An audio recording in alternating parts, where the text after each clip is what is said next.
سامعین کرام السلام علیکم ورحمۃ اللہ وبرکاتہ۔ یہودیوں کو دولت کمانے کی فنون میں بڑی مہارت تھی۔ غلہ، کھجور، شراب، کپڑے کی تجارت انہی کے ہاتھ میں تھی۔ یہ لوگ غلے، کپڑے اور شراب درآمد کرتے تھے، کھجور برآمد کرتے تھے۔ ان کے علاوہ بھی ان کے مختلف کام تھے جن میں وہ سرگرم رہتے تھے۔ وہ اپنے اموال تجارت میں اربوں میں 2 گنا 3 گنا منافع لیتے تھے۔ اسی پر بس نہ کرتے تھے بلکہ وہ سود خور بھی تھے، اس لیے وہ عرب شیوخ اور سرداروں کی سودی قرض کے طور پر بڑی بڑی رقمیں دیتے تھے، جنہیں یہ سردار حصول شہرت کے لیے اپنی مدح سرائی کرانے والے شعراء وغیرہ پر بالکل فضول اور بے دریغ خرچ کر دیتے تھے۔ یہ ادھر یہود ان رقموں کے عوض ان سرداروں سے ان کی زمین، کھیتیاں، باغات وغیرہ گروا رکھوا لیتے تھے۔ چند سال گزرتے گزرتے ان کے مالک بن بیٹھتے تھے۔ یہ لوگ وسیسہ کاریوں اور سازشوں، جنگ و فساد کی آگ بھڑکانے میں بھی بڑے ماہر تھے۔ ایسی باریکی سے ہمسایہ قبائل میں دشمنی کے بیج بوتے اور ایک کو دوسرے کے خلاف بھڑکاتے کہ ان کی قبائل کے احساس تک نہ ہوتا۔ ان کے بعد ان قبائل میں پہم جنگ برپا رہتی۔ اگر خدا نخواستہ جنگ کی یہ آگ سرد پڑتی دکھائی دیتی تو یہود کے خفیہ انگلیاں پھر حرکت میں آ جاتی، جنگ پھر بھڑک اٹھتی۔ کمال یہ تھا کہ یہ لوگ قبائل کو لڑا بڑھا کر چپ چاپ کنارے بیٹھے رہتے، عربوں کی تباہی کا تماشا دیکھتے، البتہ بھاری بھرکم سودی قرض دیتے رہتے تاکہ سرمایے کی کمی کے سبب لڑائی بند نہ ہونے پائے۔ اس طرح وہ دورہ نفع کماتے رہتے، ایک طرف اپنی یہودی جمعیت کو محفوظ رکھتے، دوسری طرف سود کا بازار ٹھنڈا نہ پڑنے دیتے بلکہ سود در سود کے ذریعے بڑی بڑی دولت کماتے۔ یثرب میں ان یہودیوں کے 3 مشہور قبیلے تھے۔ بنو قینقاع، یہ خزرج کے حلیف تھے، ان کی آبادی مدینے کے اندر ہی تھی۔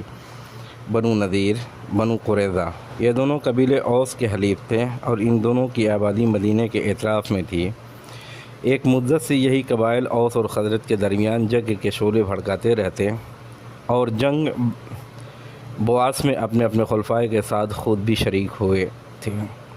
فطری بات ہے کہ ان یہودیوں کے اس کے سوا کوئی اور توقع نہیں کی جا سکتی تھی کہ اسلام کو بغض و عداوت کی نظر سے دیکھیں، کیونکہ پیغمبر ان کی نسل سے نہ تھے۔ ان کی نسلی عصبیت کو جو ان کی نفسیات اور ذہنیت کا جز بنی ہوئی تھی سکون ملتا۔ پھر اسلام کی دعوت ایک صالح دعوت تھی جو ٹوٹے دلوں کو جوڑتی، بغض و عداوت کی آگ بجھاتی تھی، تمام معاملات میں امانت داری برتنے اور پاکیزہ اور حلال مال کھانے کی پابند تھی۔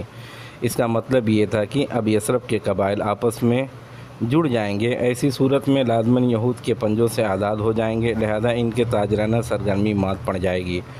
وہ اس سودی دولت سے محروم ہو جائیں گے جس پر ان کی مالداری کی چکی گردش کر رہی تھی، بلکہ یہ بھی اندیشہ تھا کہ کہیں قبائل بیدار ہو کر اپنے حساب میں وہ سودی اموال بھی داخل نہ کر لیں جنہیں یہودیوں نے ان کے بلا عوض حاصل کیا تھا۔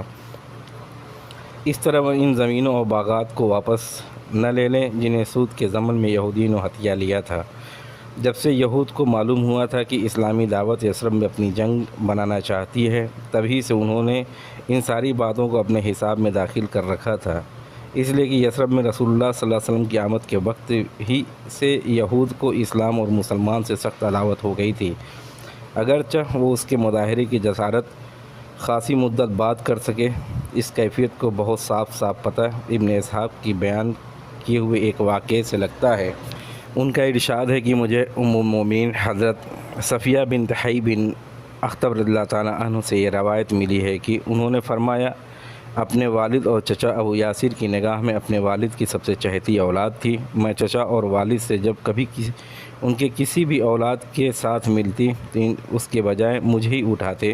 جب رسول اللہ صلی اللہ علیہ وسلم تشریف لائے، قبائل میں بنو عمر بن عوف کے ہاں نزول فرمایا تو میرے والد حی بن اخطب اور میرے چچا ابو یاسر آپ صلی اللہ علیہ وسلم کی خدمت میں صبح تڑکے حاضر ہوئے۔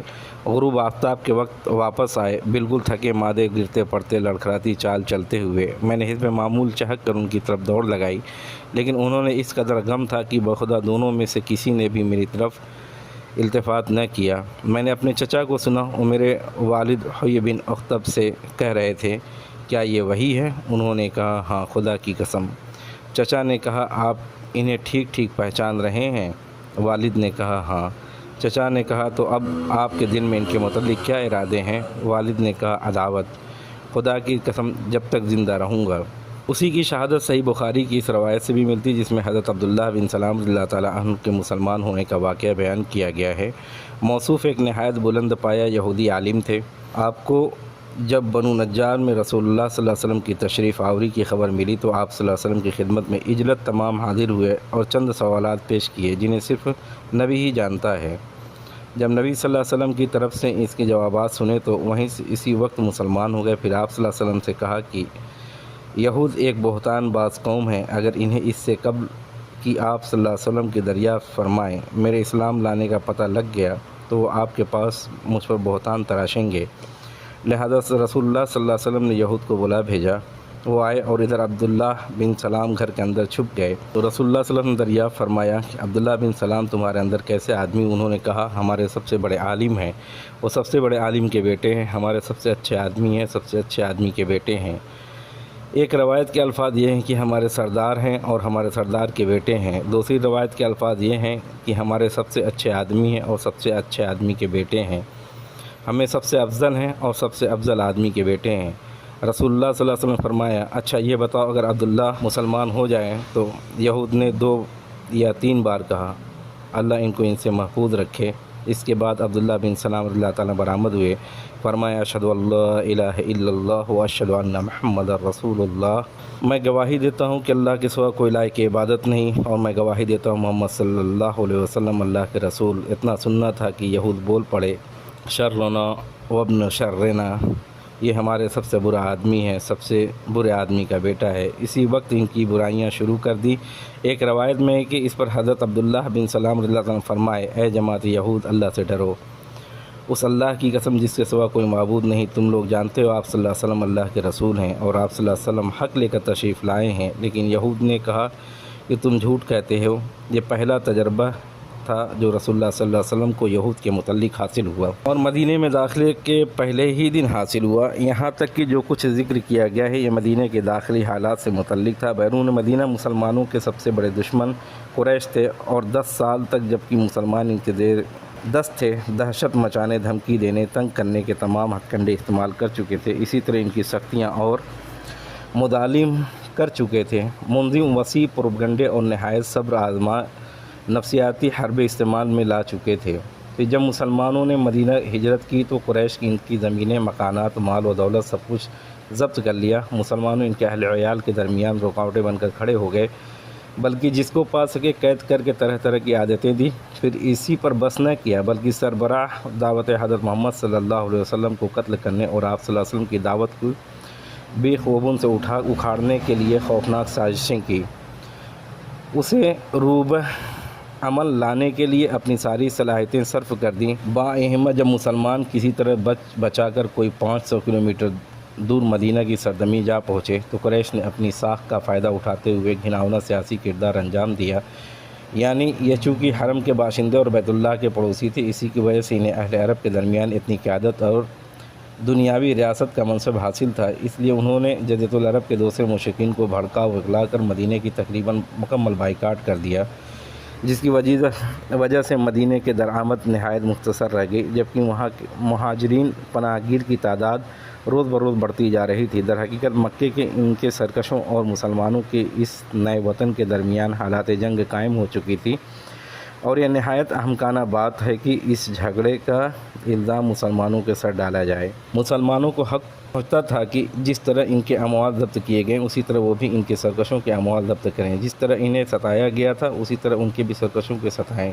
جس طرح مسلمان کی زندگیوں کو آگے رکاوٹیں کھڑی کی تھی اسی طرح مسلمان بھی ان سرکشوں اور زندگیوں کے آگے رکاوٹیں کھڑی کر دیں، ان سرکشوں کو جیسے کو تیسا والا بدلہ دیں تاکہ انہیں مسلمان کو تباہ کرنے اور بے خوبون سے اکھاڑنے کا راستہ نہ مل سکے۔ بحیثیت رسول وہ ہادی، امام و قائد واسطہ درپیش تھا۔ رسول اللہ صلی اللہ علیہ وسلم نے ان تمام مسائل کی مدینہ میں پیغمبرانہ کردار اور قائدانہ رول ادا کیا۔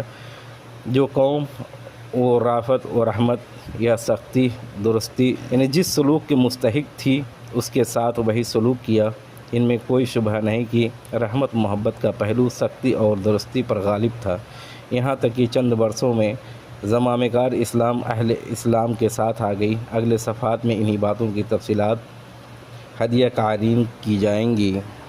صدق۔ سبھی لوگ اپنا خیال رکھیے گا۔ ایمان اللہ۔